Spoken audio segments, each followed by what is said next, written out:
Welcome back to my channel. இந்த video நம்ம பார்க்க போகிறது 11th ஸ்டாண்டர்ட் யூனிட் 3ல் grammar topic active and passive voice page number 78. நீங்கள் ஒரு செக் பண்ணிக்கங்க. பட் யூனிட் 3க்கு அப்புறம் தான் இருக்குது. நம்ம சேனலில் ஆல்ரெடி ஒரு பேசிவ் வாய்ஸ்னால் எப்படி இருக்கணும், ஒரு ஆக்டிவ் வாய்ஸ் எப்படி இருக்கும், அது எப்படி பேசிவ்லேருந்து ஆக்டிவ் கன்வெர்ட் பண்ணுறது, அதோடைய வேர்ப் ரூல்ஸ் எல்லாமே எழுதி போட்டிருப்போம். நான் இங்கே கொஞ்சம் ஷார்ட் அண்ட் ஸ்வீட்டாக பேசிவ் வாய்ஸ் எப்படி கண்டுபிடிக்கிறது அப்படிங்கிறத மட்டும்தான் நாங்கள் சொல்ல போகிறேன். உங்களுக்கு வேணும் அப்படின்னா ஃபுல் ஃப்ளெஜ்டு வீடியோ நம்ம சேனல் ஆல்ரெடி அப்லோட் பண்ணியிருக்கோம். நீங்கள் வேணால் செக் பண்ணி பார்க்கலாம். என் கார்ட்ஸில் இருக்கும், மேலே டிஸ்கிரிப்ஷனில் நான் கார்ட்ஸில் தாரேன், செக் பண்ணி பாருங்கள். ஒரு பேசிவ் வாய்ஸ் கண்டிப்பாக அதில் பை இருக்கணும். சில நேரங்களில் பை இல்லாமலும் வரலாம். அப்படி பை இல்லாமல் வரக்கூடிய பேசிவ் வாய்ஸை எப்படி கண்டுபிடிக்கிறது அப்படின்னா V3. ஸோ நம்ம ரூல்ஸ்லேயே சொல்லியிருப்போம், V1 அப்படிங்கிற எல்லாமே பேசிவ் வாய்ஸை மாறும்போது V3 மாறி இருக்கும். ஸோ அப்படி பார்த்தீங்கன்னா இங்கே எல்லாத்துலேயும் என்ன இருக்கும், V3 இருக்கும். இந்த V3 எந்தென்ன காம்பினேஷன்லாம் வருந்தால் அது பேசிவ் வாய்ஸ். ஒன்று ஆம் இஸ் ஆர், இந்த மூணோட V3 வந்தாலும் அது பேசிவ் வாய்ஸ் தான். இல்லை வாசார் வேரோட V3 காம்பினேஷன் வந்தாலும் அது பேசிவ் வாய்ஸ் தான். ஒருவேளை இந்த ஆம் இஸ் ஆர் வாசார் வேர் இதில் ஏதாவது ஒன்று பீயிங் ப்ளஸ் V3 அந்த காம்பினேஷனும் பேசிவ் வாய்ஸ் தான். நெக்ஸ்ட்டு ஹேவ் ஹேஸ் ஹேட் இதோட ஒரு பீன் ப்ளஸ் V3 வந்தால் இந்த காம்பினேஷனும் பேசிவ் வாய்ஸ் தான். இங்கே ரெண்டு இருக்குது, ஷேல் வில், இங்கே ஷேல் வில் தான். பி V3 வந்தாலும் passive voice, have been V3 வந்தாலும் பேசிவ் வாய்ஸ். இதை தவிர்த்து வேறு எந்த வேர்ப் ஃபார்ம் வந்தாலும் அதை நம்ம ஆக்டிவ் வாய்ஸாக தான் கன்சிடர் பண்ணணும். ஸோ இதை தெளிவாக புரிஞ்சுக்குங்க. ஒரு ஹெல்பிங் வேர்போட V3, ஒரு ஹெல்பிங் வேர்போட பீயிங் சேர்த்து ஒரு V3, ஒரு ஹெல்பிங் வேர்போட பீன் சேர்த்த V3, ஒரு ஹெல்பிங் வேர்போட பி சேர்த்த V3. இதுவும் என்னதான் இருக்குது, ஹெல்பிங் வேர்பு ஒரு பீன் ஒரு V3. ஸோ இந்த ஃபார்மட்டில் இருந்தால் கண்டிப்பாக அந்த சென்டென்ஸ் ஒரு பேசிவ் வாய்ஸ் சென்டென்ஸ் தான். இப்போ நம்ம 11th ஸ்டாண்டர்ட் எக்ஸசைஸ்க்கு ட்ரிவன் பண்ணிடலாம். First question, Mohammed follows the rules. So first இந்த கொடுத்துருக்க சென்டென்ஸை நம்ம எலமெண்ட்டை டிவைட் பண்ணணும். அதாவது எது வேர்பு, அதுக்கப்புறம் எது சப்ஜெக்ட், அதுக்கப்புறம் எது ஆப்ஜெக்ட்னு கண்டுபிடிக்கணும். ஃபஸ்ட்டு நம்ம கண்டுபிடிக்க வேண்டியது வேர்பு. ஸோ ஹியர் ஃபாலோஸ் அப்படிங்கிறது தான் வேர்ப். இந்த verb plus 1s, V1 plus எஸ்ஸாக இது இங்கே இருக்குது.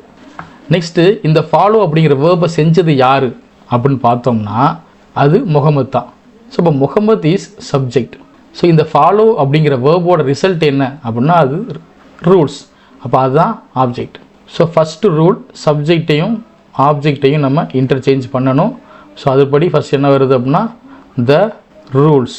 நெக்ஸ்ட்டு இந்த முகமது வந்து பின்னாடி போயிடும். இந்த V1 ப்ளஸ் எஸ்ஸை எப்படி நம்ம பேசிவ் ஃபார்முக்கு மாற்றுறது, அது ரொம்ப முக்கியம். ஸோ அப்போ இது வந்து ஒரு சிம்பிள் ப்ரெசன்ட் டென்ஸ். ஸோ அப்போ சிம்பிள் ப்ரெசன்ட் டென்ஸ்னால் இப்போ ப்ரெசன்ட் டென்ஸுக்கான helping verb am is are plus நான் ஏற்கனவே சொன்ன மாதிரி தான் இந்த V1 எல்லாமே என்னவா மாறிடும், V3 மாறிடும். அதோட பை அப்படிங்கிற ஒரு பேசிவ் ஃபார்முக்கான ஒரு ஆடட் ஒன்று சேர்த்துக்கிறோம் நம்ம. ஸோ அப்போ இந்த ரூல்ஸ் அப்படிங்கிறது வந்து ஒரு ப்ளூரல். ஸோ அப்போ இங்கே என்ன தான் வரும், ஆர் தான் வரும். அப்போ அந்த ரூல்ஸ் ஆர். அடுத்து எனக்கு V3 ஃபாலோ வந்து V1. அப்போ அதோட V3 ஃபார்ம் எப்படி இருக்கும், ஃபாலோவுடு. ஸோ வேர்ப் 3 போட்டதுக்கப்புறம் பேசிவ் வாய்ஸ்க்கே உரித்தான பை. நெக்ஸ்ட்டு சப்ஜெக்ட் என்ன இருக்குது, அதை எழுதிட வேண்டியதான், முகமட். இங்கே நம்ம கவனிக்க வேண்டியது முகமது வந்து M கேபிட்டல், இங்கே கேபிட்டல் தான் இருக்கும். ஸோ ஆன்சர் என்ன, இந்த rules are followed by Mohammed. So இந்த வேர்ப் ஃபார்ம் வந்து சிம்பிள் ப்ரெசன்ட் டென்ஸுக்கான வேர்ப் ஃபார்ம். நெக்ஸ்ட் கொஸ்டின், மோகன் ஹேஸ் கம்ப்ளீட்டட் த கோர்ஸ். நான் ஃபஸ்ட்டு சொன்ன மாதிரி தான் வேர்பை தான் கண்டுபிடிக்கணும். ஹியர் ஹேஸ் கம்ப்ளீட்டட் அப்படிங்கிறது தான் வேர்ப் ஃபார்ம். என்ன ஃபார்மட்டில் இருக்குது, ஹேஸ் ப்ளஸ் V3ன்னு இருக்குது. ஸோ அப்போ இதை செஞ்சது யார், மோகன், அது சப்ஜெக்ட். த கோர்ஸ் அப்படிங்கிறது result. So that is object. So அப்போ என்ன பண்ண போகிறோம், இதை வந்து டெரிவேட் பண்ண போகிறோம். வழக்கம் போல் தான் சப்ஜெக்டையும் ஆப்ஜெக்டையும் இன்டர்சேஞ்ச் பண்ணிக்கிற வேண்டியதான். ஸோ இங்கே என்ன வரப்போகுது, the course. Next have plus V3 அப்படிங்கிறது பேசிவ் ஃபார்ம் வரும்போது என்ன வரும் அப்படின்னா ஹேவ் ஆர் ஹேஸ். இங்கே வந்து நமக்கு மோகன்றதுனால ஹேஸ் வந்துருச்சு. So that we write has. இங்கே நானாக ரெண்டு வேரியன்ட் இருக்குது, ஹேவ் இருக்குது ஹேஸ் இருக்குது, ரெண்டையுமே எடுத்துக்கிறணும். நெக்ஸ்ட்டு பேசிவ் வரும்போது ஒரு பீன் ஆட் பண்ணி ஒரு V3 அப்புறம் ஒரு பை. நெக்ஸ்ட்டு வழக்கம் போல் ஒரு ஆப்ஜெக்ட். ஸோ த கோர்ஸ் ஹேவா ஹேஸா. த கோர்ஸ் அப்படிங்கிறது இங்கே சிங்குலர், கோர்சஸ் அப்படிங்கிற வேர்டு இருக்குது. ஸோ அப்போ கோர்ஸ் இஸ் அ சிங்குலர். அப்போ என்ன தான் வரும், ஹேஸ் தான் வரும். அதை the course has been. V3 என்ன, இங்கேயும் என்னவா தான் V3 தான் இருக்குது. அப்போ இங்கேயும் V3 தான் இருக்குது. அப்போ இங்கேயும் என்ன தான் வரும், V3 தான் வரும். So completed as it is அப்படி எழுதிட வேண்டியதான். கம்ப்ளீட்டட் ஒரு பை ஆட் பண்ணுறோம். நெக்ஸ்ட்டு மோகன் with capital letter, that is important. அதுலேயும் நமக்கு என்ன பண்ணுவாங்க, மார்க்கு குறைப்பாங்க. நெக்ஸ்ட்டு மஹடலினி அப்படின்னு ஒரு நேம் கொடுத்துருக்காங்க. Next is singing the prayer. So இங்கே என்ன இருக்குது இஸ் சிங்கிங். அப்போ திஸ் இஸ் அ வேர்ப். இந்த வேர்ப் என்ன ஃபார்மில் இருக்குது is plus V1 plus ING அப்படிங்கிற ஃபார்மில் இருக்குது. ஸோ இது சப்ஜெக்ட், இது ஆப்ஜெக்ட். அப்போ ஃபஸ்ட் ரூல் என்ன, சப்ஜெக்டையும் ஆப்ஜெக்டையும் இன்டர்சேஞ்ச் பண்ணணும். ஸோ ஃபஸ்ட் ஆப்ஜெக்ட் எழுத போகிறோம். த ப்ரேயர். இங்கே என்ன இருக்குது ஆமிசார் இருக்குது. ஸோ இப்போ இங்கே இஸ் இருக்கனால இஸ்ஸை மட்டும் எடுக்கக்கூடாது. இதோட 3 வேரியண்ட் என்ன அப்படின்னு கேட்டிங்கன்னா ஆம், இஸ், ஆர். இந்த 3 வேரியண்ட்டு ப்ளஸ் இந்த ING இருக்கா, இந்த ING என்ன பண்ணுறோம் பீயிங்கோட சேர்த்துக்கிறோம். அதுக்கப்புறம் இந்த V1 என்னவா மாறுது V3 மாறுது. நான் ஃபஸ்ட்டே சொல்லியிருப்பேன் ஆக்டிவ் வாய்ஸில் இருக்க எல்லா V1ம் பேசிவ் வாய்ஸில் V3 தான் மாற்றணும் அப்படின்னு சொல்லி. நெக்ஸ்ட்டு பேசிவ் ஃபார்முக்கே உரித்தான பை. இப்போ த ப்ரேயர் அப்படிங்கிறது சிங்குலர். ஸோ இப்போ இங்கே 3 வேரியண்ட் இருக்குது. அப்போ ஆம் வந்து ஐக்கு, இஸ் வந்து சிங்குலர், ஆர் வந்து ப்ளூரல். அப்போ ப்ரேயர் அப்படின்னு சிங்குலர் இருக்கிறதுனால இஸ். நெக்ஸ்ட் எனக்கு பீயிங். பீயிங் ரைட் பண்ணதுக்கப்புறம் இந்த சிங்கிங்கை பாருங்கள் ING நம்ம என்ன பண்ணுறோம் எடுத்து இங்கே எழுதியாச்சு. ஸோ தட் மிச்சம் இருக்கிறது என்னது சிங். சிங் அப்படிங்கிறது V1. இதோட V3 என்ன சிங், சாங், சங். இதுதான் V3 ஃபார்ம். Next by. அதுக்கப்புறம் கடைசியாக இருக்குது அந்த மகளினி அப்படிங்கிற name. That's all. Next question number 4. Who wrote this complaint. இது வந்து ஒரு இன்டராகேட்டிவ் சென்டென்ஸ். இது வரைக்கும் நம்ம ஸ்டேட்மெண்ட் பார்த்துருப்போம். இப்போ ஒரு இன்ட்ராகேட்டிவ் சென்டென்ஸை எப்படி நம்ம சால்வ் பண்ணுறது அப்படின்னு பார்க்கணும். வழக்கம் போல் தான் இங்கே என்ன இருக்குது ஹூ அப்படிங்கிற வேர்ட் இருக்குது. இது ஒரு கொஸ்டின் வேர்டு. இது அப்படியே எடுத்துக்கங்க. இது ஆன்சர் வரைக்கும் என்ன தான் வரும், அப்படியே ஃபாலோ பண்ணிட்டு தான் வரும். இதில் எந்த சேஞ்சுமே இருக்காது. ரோட் அப்படிங்கிறது V2. திஸ் கம்ப்ளைண்ட் அப்படிங்கிறது நவுன் தான். இந்த நவுனு வேர்புக்கு அப்புறம் இருக்கிறதுனால இது ஆப்ஜெக்ட்னு சொல்கிறோம். இதே வேர்புக்கு முன்னாடி இருந்திருந்துன்னா அது சப்ஜெக்ட்னு சொல்லியிருப்போம். இங்கே வேர்புக்கு முன்னாடி எதுவுமே இல்லை. So there is no subject, only இது மட்டும்தான் இருக்குது. ஸோ அப்போ இந்த ஹூ அப்படிங்கிறது ரூல் படி என்னவா வரணும் பை ஹூம் அப்படின்னு நம்ம எழுதிக்கலாம். ஸோ அப்போ அது எப்படி என்ன பண்ணுறோம் first by whom. Next V2 எப்படி மாறப்போகுது was are were plus V3 plus by. So இப்போ நம்ம ஃபஸ்ட்டே ஒரு ரூல் ஃபாலோ பண்ணுவோம். சப்ஜெக்ட் ஆப்ஜெக்ட் நம்ம இன்டர்சேஞ்ச் பண்ணணும். சப்ஜெக்ட் இல்லாதனால நம்ம பை ஹூம் அப்படியே எழுதிக்கிட்டோம். மேபி நம்ம பை ஹூமை லாஸ்ட்டாக கூட வச்சுக்கலாம், எந்த பிரச்சனையும் இல்லை. ஃபஸ்ட்டே வச்சுக்கிட்டோம் அப்படின்னா அந்த ஹூமை மறக்க மாட்டோம்.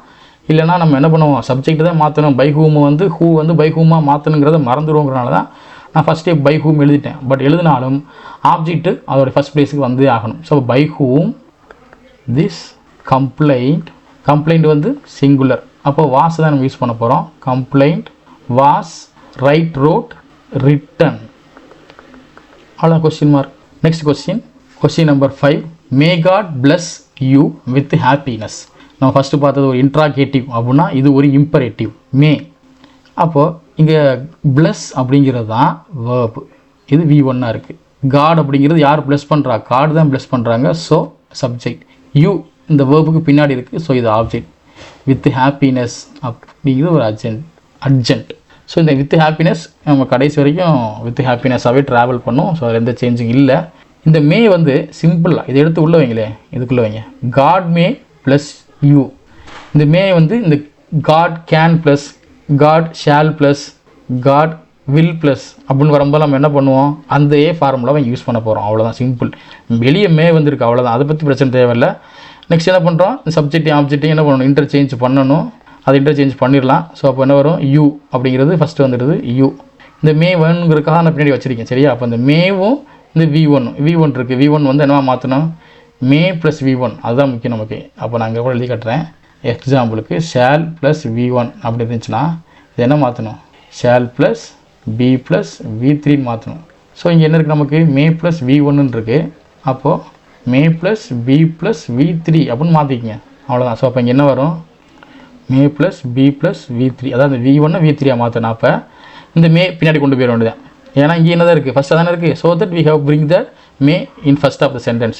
பேலன்ஸ் என்ன இருக்குது B ப்ளஸ் V3. அப்போ may you be blessed rule படி இங்கே ஒரு பை வரணும். ஸோ இங்கே என்ன பண்ணுறோம் பை காட் வந்து இங்கே கேபிட்டல் தான். அப்போ இங்கே என்ன தான் இருக்கணும் கேபிட்டலாக தான் இருக்கணும் காட்.